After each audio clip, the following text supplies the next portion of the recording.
morning, everybody. It is Thursday, Yes. and we are literally hoofing it along.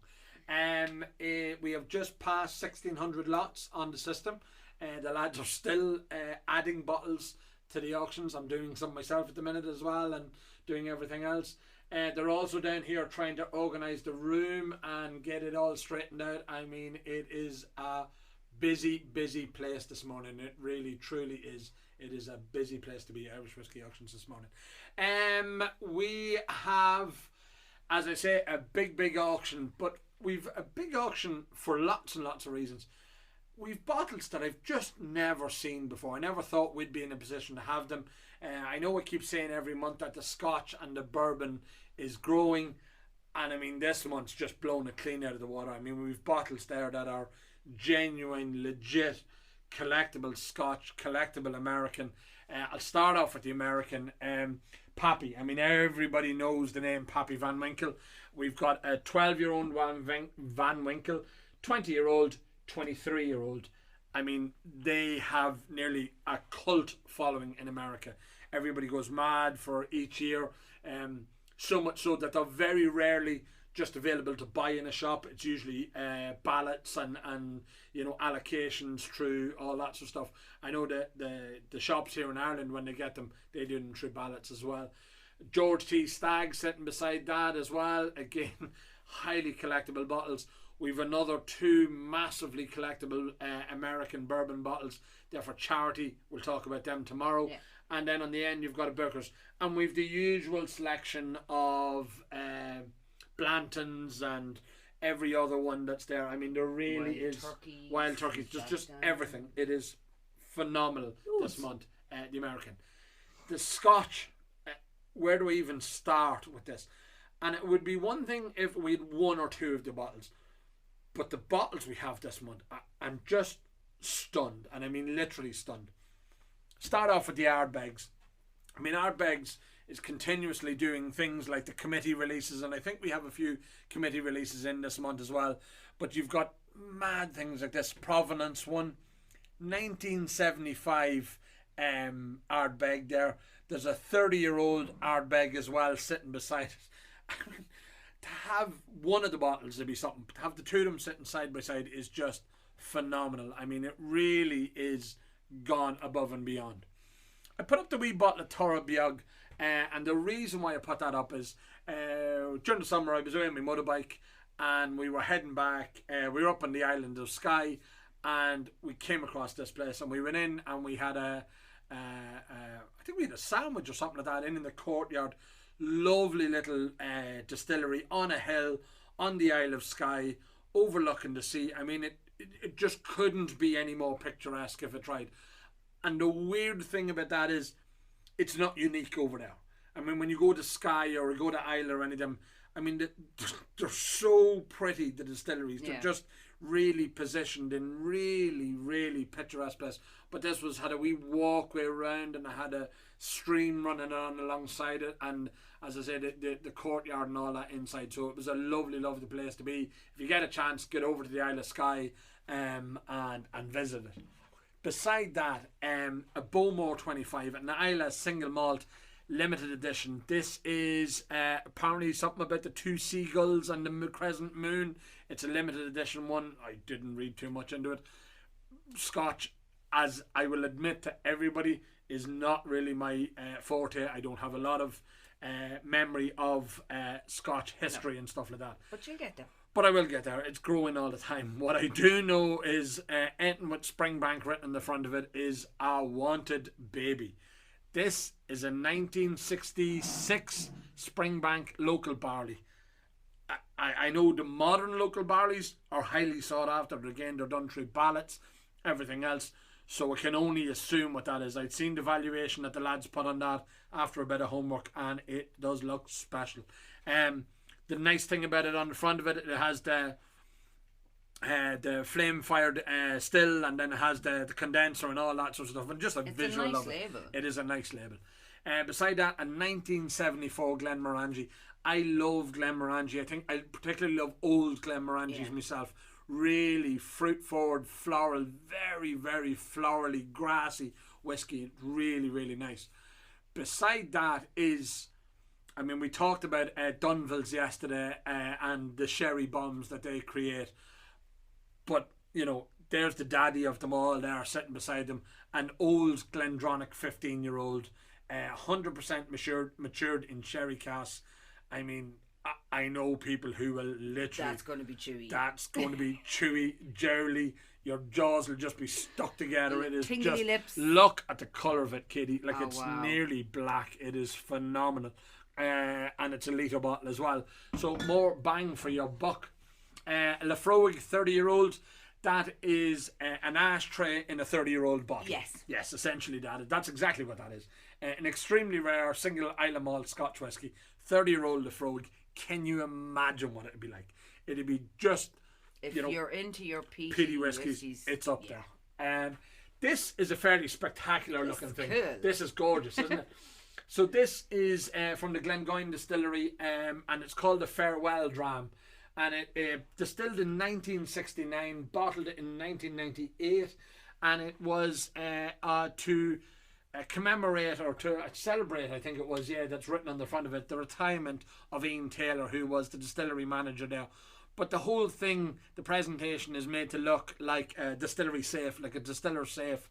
It's got the lock, the key, the lid and the whole lot, and the glass windows. It's cool. Done in a polished brass. I mean, God, it's gorgeous. It really is special. Down to the bottom, then this end, we'll talk about this. So McKillop's Choice, or McKillock's Choice, whatever way you want to do it. Single class malt Scotch whisky. The clue on this one is this word here. Bruichladdich 1970.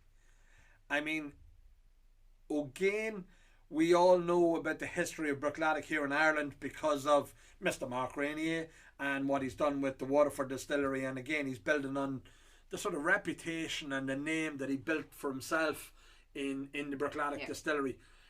That would be a unique opportunity to taste something that old from the old Bruichladdich distillery.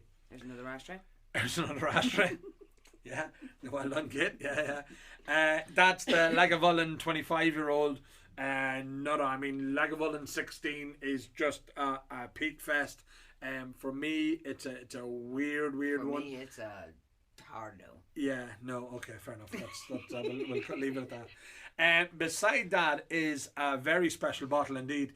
It's the 8th release of the old Port Ellen distillery. So Port Ellen has been reincarnated. I don't know if that's the right word, but they had to do some structural work, and they've put the stills back in. I think the stills were actually harvested out of it as well, but they've put the stills back in. But that's one of the original distillate, a 29-year-old Port Ellen at 55.3%. Yippee-ki-yay, that would be spectacular. Again, it is an Isle of Malt as well, so there will have that. It will have that. Glenfarclas 105. Glenfarclas, that is one of the original flame-fed distilleries in Scotland. Not one of the original, I mean, they all would have been at some stage. But the Glenfarclas one, they went through a funny period of, they were a flame-fed, they went to steam, they've gone back, didn't like it. The whiskey just didn't seem to work for them, and it didn't seem to have the same thing. Even though, if I'm not mistaken, I think it was the same stills, but they changed the heat process and all that sort of stuff in it. Beside that, a 1959 Glen Grant. I mean, where did we get these bottles this month? I mean, it's just mind-blowing. 59s and 1970s and 1960s, and I'm standing here going, this stuff is just fantastic. I mean, it's all we ever wanted. I mean, we always get asked of how do we do with Scotch, or what's the prices like on Irish whiskey auctions for Scotch. And we say, look, it's a chicken and egg scenario. We need people to trust us with the bottles so that we can get them, get the prices for them, and then we need to have the bottles to attract the buyers of that caliber and are looking for bottles of this. And it just seems to be working and building and building and building, and this one really should kick it over the edge. Beside that, 22-year-old Brora, another one of these old distilleries that has now been brought back. This was part of the Rare Malt series. Another massive 61.1% ABV. Just a whopping whiskey. I mean, again, be fantastic to taste these things. If anybody does buy them and wants to do a bottle show, count me in for some of them because I would love to taste something like that. A Lagavulin 1980. I should have put it beside the other one. I just thought you'd like that one, Katie, because these Lagavulins are highly sought after. That's a second edition one of that release. I mean, the 79 one is the real one that people lose their lives over, but 1981 still does really, really well. It gets a good price. I see it's got the royal warrant on it to Her Majesty the Queen. That's all gone. I mean, that's another thing that's going to happen to be gone. So I think I remember hearing, I don't know whether this is fact or fiction, so don't hold me to it, but once the monarch passes away, that company loses the royal warrant, and so it's gone and gone forever. They then have to reapply if they want to get, you know, a royal warrant to supply to Charles or whoever was going to be in charge at the time. So I think that's a nice one to have as well, considering it's got her warrant on the front of it. In 1954, Stradaisla, another Glenlivet whiskey. I love Glenlivet as well. Lovely, again, light whiskey. I wouldn't mind tasting that as well. If anybody does a bottle share on that, that is another one for definitely for me to taste. So there you go. I probably didn't do these justice by talking enough about them. I probably didn't tell you half of the things. Maybe some of the things I told you were wrong. Don't hold a gun to me head. You know, it'll be people going in, you think this is build a bridge, love. Get over it. You know, you'll be grand. Do check. I mean, if you are looking at these things and you think we are wrong in some of the descriptions, look, it's not our forte at the minute. We are trying our best to get these descriptions right, the information right. The lads do spend time, you know, researching it and looking into it and all that sort of stuff. But if we are wrong, send us a friendly email. Say, listen, lads, this is a better, and we'll, you know, verify it and make sure it's right, and then we'll change it if we can. And that goes for any auction lot. If you see something that you don't think is right, send us in a friendly email. Say, listen, lads, that description's wrong, the photo's wrong, whatever the case may be. We're more than happy. Whether it's your bottle, it's not your bottle, you know, it all works to make it a better place to be. I think that's it. I'm exhausted because my brain was just trying to process all of that. I'm just so glad I didn't have to say much. Yeah, you're a bit delicate today, aren't you, love? Weren't you consuming alcohol last night? Wasn't Lauren? She's a bad influence, isn't she? Little Lauren at a Bushmill, she's bad. Lauren, you're naughty. Bad influence. Bad influence. She was making you drink whiskey. She was, yes. Yeah. And my daughter as well. Yes. Yes, our daughter was there and she was a little bit tipsy as well. She was? She was, yes. Yeah. There was quite a lot of people tipsy when I was collecting you last night. There was? There was, yes. Yeah. So, Lauren, you're bold. Good night, though. Yeah, well, there you go. That's it. They're all happy. I didn't get to go to that one last night. I'm sorry, Lauren. We're back tomorrow. We go live tomorrow. There's still a wee bit of work to be done. We go live tomorrow at 5. Yay. Will you be sober by then? Oh, yeah. All right, okay. And we'll talk about our charity items. And we'll talk about our charity items. I think we've 9 or 10 charity items this month. We've a couple of doozies, real special ones. And I know there's...